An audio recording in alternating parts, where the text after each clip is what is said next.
Halo, saya Dr. Leo. Selamat datang di channel Malpractice Makes Perfect, channel tentang ilmu hitam dunia kedokteran.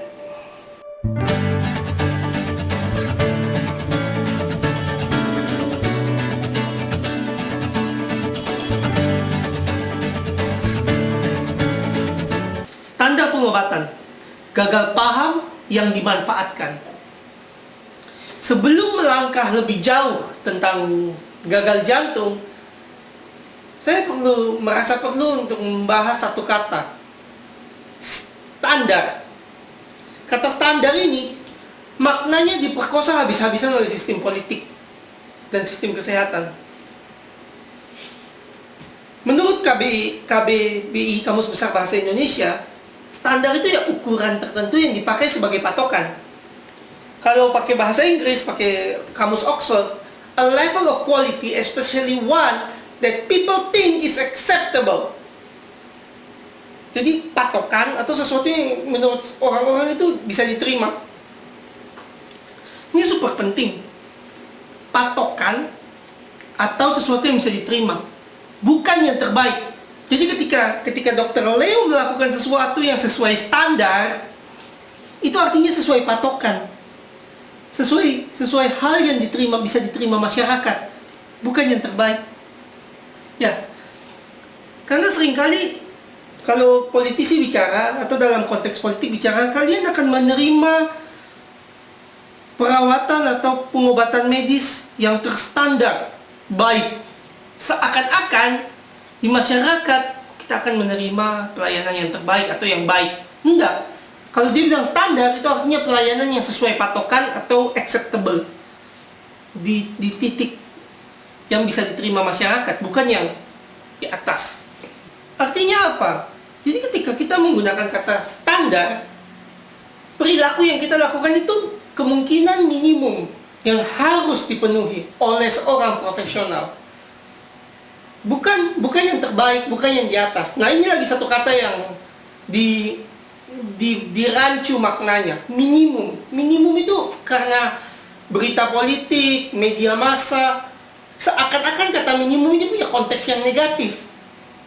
Minimum ini, kalau dalam konteks pelayanan medis, tidak negatif. Anda menerima pelayanan medis dengan standar yang minimum. Artinya apa? Hak Anda tidak dilanggar. Standar medisnya terpenuhi. Tapi memang bukan yang terbaik atau lebih baik.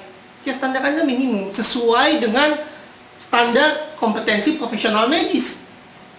Apa yang salah dari itu, gitu loh. Kecuali Anda bayar lebih, Anda dapat pelayanan yang standar. Ngamuk. Nah, Anda nggak bayar, atau Anda bayar minimum, masa Anda minta pelayanan yang lebih? Kan nggak mungkin. Itu artinya standar itu. Minimum, mendekati minimum, diterima oleh masyarakat atau dalam patokan. Jadi meskipun standar tidak selalu minimum, standar bisa aja agak tinggi dari minimum. Tapi ketika saya bilang minimum artinya apa? Kalau kita tidak melakukan sesuai standar itu, kemungkinan ya pidana atau kita merugikan konsumen. Dan kita masih terbuka untuk melakukan yang jauh lebih baik. Itulah artinya minimum. Jadi nggak salah, minimum itu tidak salah, memberikan pelayanan medis dengan standar minimal, berarti kan memenuhi standar. Kecuali memberikan pelayanan medis di bawah standar, kan jelek. Memberikan pelayanan medis sesuai standar minimum kan oke. Nah, jadi saya buat video ini ingin menyampaikan kepada masyarakat bahwa standar itu bukan yang terbaik dan minimum itu tidak jelek. Nah, itu dua hal yang perlu Anda resapi dalam memahami pelayanan kesehatan di dunia, bukan cuma di Indonesia. Karena politisi nggak akan menggunakan kata minimum.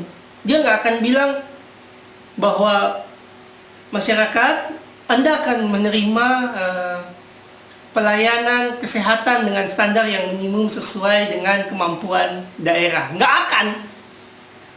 Mau dokter nggak ada, mau fasilitas nol, duit nggak ada, politisi bakal tetap ngomong, ya kalian akan mendapatkan pelayanan medis yang sesuai standar.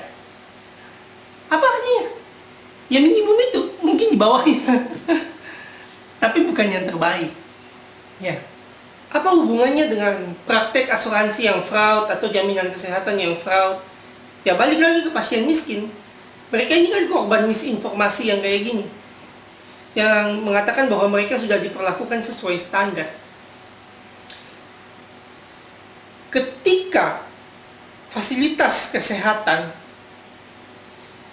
atau pembiayaan kesehatan berantakan dan tidak ada, tetap ada standar yang harus dipenuhi atau patokan minimum yang harus dipenuhi oleh tenaga kesehatan dalam melayani pasien. Setuju enggak gitu dulu? Jadi kita dalam satu kerangka berpikir bahwa mau ini di gurun pasir, mau ini di hutan, mau ini di layanan kesehatan, kebutuhan pasien nggak beda. Ada standar minimum yang sama, meskipun tiga tempat ini berbeda.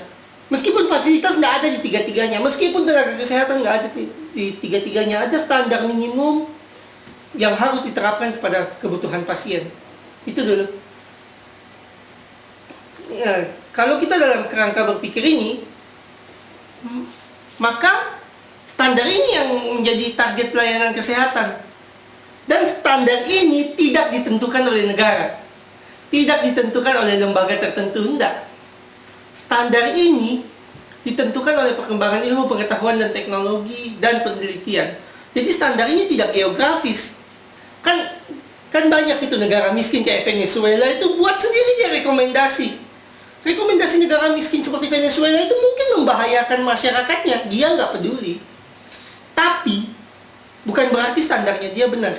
Kan ditanya, standarmu apa? Penelitiannya mana? Ketika kita menghadapi pasien itu loh yang kita aplikasikan, penelitiannya mana? Bukan, oh ini dari Amerika makanya pasti benar. Enggak. Ya penelitiannya apa gitu. Oh ini dari Korea Utara pasti salah. Enggak, mana penelitiannya?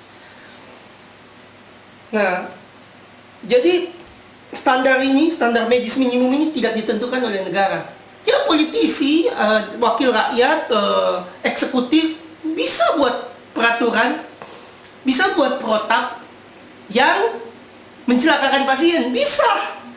Tapi tetap artinya mereka itu menyalahi, kalau mereka buat seperti itu, artinya mereka menyalahi standar medis yang menjadi kebutuhan pasien. Mumet ya, jadi sederhananya gini deh. Kebutuhan pasien itu ilmiah. Itu kayak textbook 1 tambah 1, 2. Mau negara buat 1 tambah 1, 4 karena negara nggak ada uang untuk 1 tambah 1, 2. Tetap kebutuhan pasien 1 tambah 1, 2. Itu menjadi kayak fakta gitu. Dan 1 tambah 1, 2 ini kan tidak tergantung pada negara, tidak bergantung pada geografis. Sama ya, kebutuhan pasien yang sesuai perkembangan ilmu pengetahuan itu fakta medis, tidak tergantung pada wilayah atau negara atau peraturan pemerintah. Dan etika dasarnya bagi seorang profesional, ya kalau memang tidak ada pembiayaan, dan kalau memang tidak ada fasilitas, ketika klien atau pasien dilayani di bawah standar, di bawah patokan yang seharusnya, di bawah acceptable measure yang ada di perkembangan ilmu pengetahuan dan teknologi kedokteran, pasien berhak tahu, klien berhak tahu. Jadi kesimpulannya adalah bahwa standar medis bukan sesuatu yang terbaik, tapi ya hanya standar, sesuatu yang bisa diterima, sesuatu yang tidak merugikan pasien. Kedua, minimum itu bukan sesuatu yang buruk. Minimum itu ya minimum, kembali ke arti harafiahnya dia, bahwa sesuatu yang setidak-tidaknya ada dalam pelayanan medis. Kemudian yang ketiga, perlu dipahami bahwa standar kebutuhan pasien itu tidak bergantung pada negara tempat pasien ada. Menutup video ini kita coba ke contoh gitu. Memberikan kaptopril pada pasien gagal jantung, itu benar. Tapi standar minimum dia. Nah, yang bagusnya apa coba kalau pakai perbandingan? Yang bagusnya begitu dia gagal jantung sudah di screening untuk ICD, LVAD dan siapkan transplantasi jantung kalau ada indikasi. Lihat bedanya, satunya obat yang harganya Rp300 satu biji, satunya persiapan operasi. Kalau dia memenuhi kandidat, atau minimal diantrikan untuk operasi. Ya, beda kan? Satunya nggak ada di guidelines bahwa harus langsung siapkan ICD sama LVAD kan. Tapi begitu pasien kalau mau dirawat di atas standarnya, ya di screening untuk alat-alat tersebut. Tidak untuk semua masyarakat, bangkrut negara manapun. Tapi untuk mereka yang punya uang, ini jalannya. Kan beda. Yang nggak ada uang apa? Kaptopril, tunggu mati. Salah enggak? Tapi minimum. Yang ada uang apa? Pertimbangkan ICD, LVAD, GDMT, dan daftarkan untuk transplantasi jantung. Gitu. Kelihatan bedanya kan? Kelihatan. Terima kasih. Terima kasih telah menonton video Malpractice Makes Perfect. Tonton terus. Jangan lupa like, comment, share, dan subscribe. Saya berharap video ini tidak putus. Informasinya hanya di Anda, tapi Anda bisa terus membagikan video-video saya. Semoga dengan dibagikannya video ini, Anda bisa menyelamatkan kesehatan keluarga dan rekanan dan kenalan Anda. Sekali lagi, terima kasih.